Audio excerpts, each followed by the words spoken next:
Di video ini aku bakal jelasin ke kalian gimana cara menjadi dropshipper pemula di Shopee real transaksi berdasarkan pengalaman aku guys. Buat yang mau tahu caranya kayak gimana, cukup tonton video ini sampai habis. Halo semuanya, selamat datang di channel aku Rifki Ansori. Di video kali ini aku bakal sharing-sharing lagi tentang bisnis online.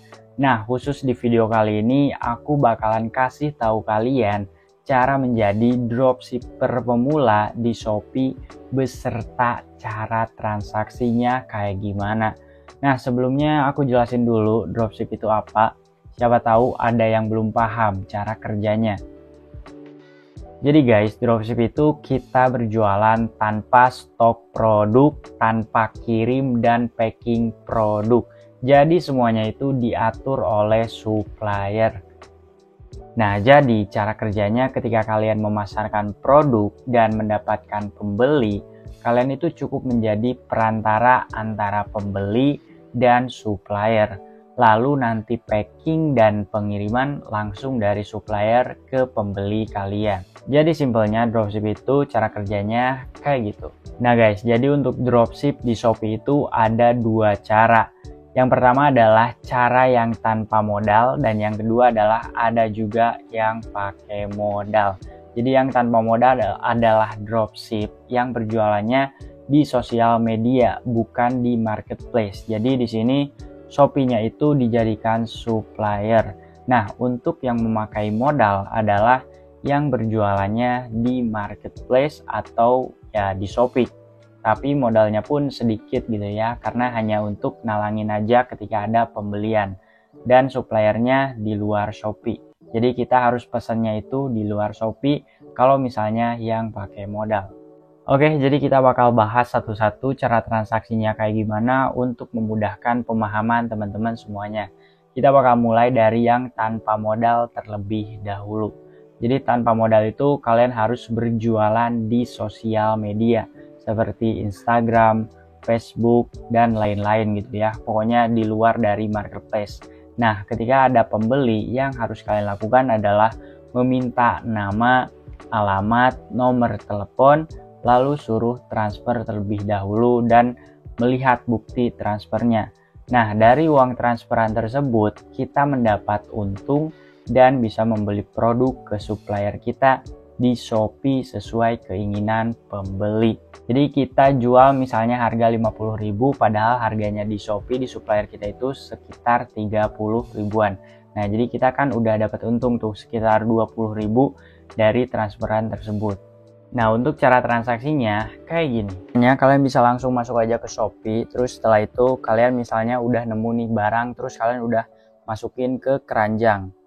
Misalnya di keranjang ini adalah barang yang akan dibeli oleh pembeli kalian. Jadi misalnya pembeli pesen jaket misalnya, kita tinggal beli aja jaketnya di sini di supplier kalian. Setelah itu kalian klik aja check out. Kalau misalnya ada voucher, kalian bisa langsung pakai vouchernya aja untuk gratis ongkir. Setelah itu ada alamat pengiriman yang di atas. Nah, alamat pengirimannya itu harus alamat dari pembeli kalian. Jadi kalian tinggal klik aja. Setelah itu tambah alamat baru. Nah, setelah itu kalian langsung isi aja sesuai dengan pembeli kalian. Jadi misalnya nama lengkap pembeli kalian Budi, terus nomor telepon berapa, alamat. Nah, setelah itu setelah semuanya udah kalian isi, kalian tinggal langsung klik aja supaya jadi alamat untuk pengiriman. Nah, setelah itu yang paling penting adalah kalian langsung scroll aja ke bawah. Nah, di sini ada yang paling bawah kirim sebagai dropshipper. Kalian harus klik aja sampai on gitu. Kirim sebagai dropshipper sampai yang tadinya warna abu jadi warna hijau. Nah, dikirim sebagai dropshipper ini, di yang paling bawah itu ada nama pengirim dan nomor telepon pengirim. Nama pengirimnya itu kalian isi dengan nama kalian atau nama toko kalian. Terus nomor telepon pengirim itu nomor telepon kalian juga. Karena kalau misalnya kalian nggak aktifkan ini, nanti saat barangnya datang itu yang muncul nama toko dari supplier kalian. Tapi ketika kalian sudah klik ini, nanti nama yang muncul adalah nama toko kalian di paketnya saat datang nanti ke pembeli. Setelah itu ya kalian tinggal klik aja buat pesanan. Kita langsung masuk ke yang kedua adalah yang memakai modal. Jadi artinya kita sebagai dropship harus nalangin dulu ketika ada pesanan masuk. Nah, yang kedua ini membuat toko online di Shopee. Jadi yang belum punya toko online di Shopee boleh kalian langsung buat dulu aja. Nah, terus suppliernya itu harus di luar Shopee. Nah, ketika nanti ada pesanan masuk, meskipun pembeli sudah bayar, tapi kan di Shopee itu uangnya tidak akan cair sebelum pembeli menerima barang. Yang otomatis kita harus nalangin dulu pesanan tersebut ke supplier, guys. Nah, terus cara transaksinya kayak gimana? Cara transaksinya kayak gini.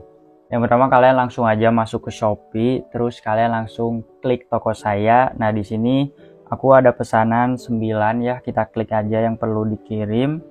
Setelah itu kita scroll, nah kita langsung atur pengiriman untuk mendapatkan resi otomatis. Nah, setelah itu akan ada pilihan antar ke counter, kita klik aja antar ke counter, konfirmasi. Oke, setelah itu, nah ini bakalan muncul nomor resi otomatis yang dikeluarkan oleh Shopee. Nah, nomor resi otomatis inilah yang harus kita kasih ke supplier kita yang ada di luar Shopee. Jadi caranya kayak gitu, ketika ada pesanan masuk ke toko kita di Shopee, kita langsung atur pengiriman. Setelah itu kan keluar nih muncul resi otomatis yang kayak gini. Resi inilah yang harus kita salin ke supplier kita. Caranya kayak gimana aku bakal liatin juga ke kalian. Nah guys, setelah tadi kita salin resi otomatisnya, cara pesan ke suppliernya tuh kayak gini. Jadi kita kirimkan dulu foto produk yang dipesan oleh pembeli kita. Karena kan untuk memudahkan supplier juga, kita kirimkan foto produk, terus kita kasih tahu size apa yang kita perlu, misalnya size L. Terus kalian langsung kirim deh resi otomatis yang tadi udah kita salin. Setelah itu kalian tinggal minta keterangan ke supplier kita jadinya berapa gitu ya. Nanti supplier juga bakal ngasih total harga barangnya dan totalnya bakal dikasih ke kita. Terus nanti kita harus kemana untuk pembayarannya bakal dikasih juga oleh supplier. Setelah itu kita tinggal transfer aja dan menunggu produk dikirim oleh supplier. Nah guys, jadi gitu caranya untuk yang memakai modal, dan ya modal juga sedikit gitu ya, karena cuma nalangin aja ketika ada pembelian. Dan ya setelah itu ya seperti tadi caranya, kita tinggal ketika ada masuk pembelian kita tinggal atur pengiriman, resinya kita salin, kasih ke supplier, terus kita bayar. Setelah itu kita tinggal tunggu dikirim oleh suppliernya langsung. Setelah itu kita ya tinggal nunggu cair aja dari Shopee-nya, beres. Nah guys, jadi itu dia 2 cara menjadi dropshipper pemula di Shopee. Semoga video ini bisa membantu teman-teman semuanya gitu ya. Kalian harus ingat, gak ada yang mudah ketika kalian semuanya sedang berproses. Boleh kita berekspektasi, tapi jika ekspektasi kita tidak sesuai ya jangan sedih gitu. Yakin aja rencana Allah pada kalian lebih baik daripada rencana kalian sendiri. Nah, terkadang Allah itu menunda rencana kita gitu ya untuk menguji kesabaran. Maka tugas kita ya perlihatkanlah gitu kesabaran kita. Biasanya setelah itu kita akan melihat sesuatu yang indah. Allah itu menurut aku gak akan pernah salah gitu ya ngasih takdir. Hanya kita gitu yang kadang suka nggak sabar dan marah ketika nggak berjalan sesuai dengan yang kita mau. Karena ya sesungguhnya baik menurut kita itu belum tentu baik menurut Allah gitu ya. Begitupun sebaliknya. Jadi takdir Allah itu selalu sempurna, hanya kita saja yang belum menyadarinya. Terus menurut aku sih berdamai dengan takdir adalah sebaik-baiknya pilihan. Itu sih yang aku rasain selama berproses selama ini gitu. Jangan lupa kalian like, comment, and subscribe dulu sebelum meninggalkan video ini. Pokoknya di next video aku bakal kasih tahu lagi tentang bisnis online yang pastinya bisa bermanfaat untuk teman-teman semuanya. Pokoknya see you in next video guys.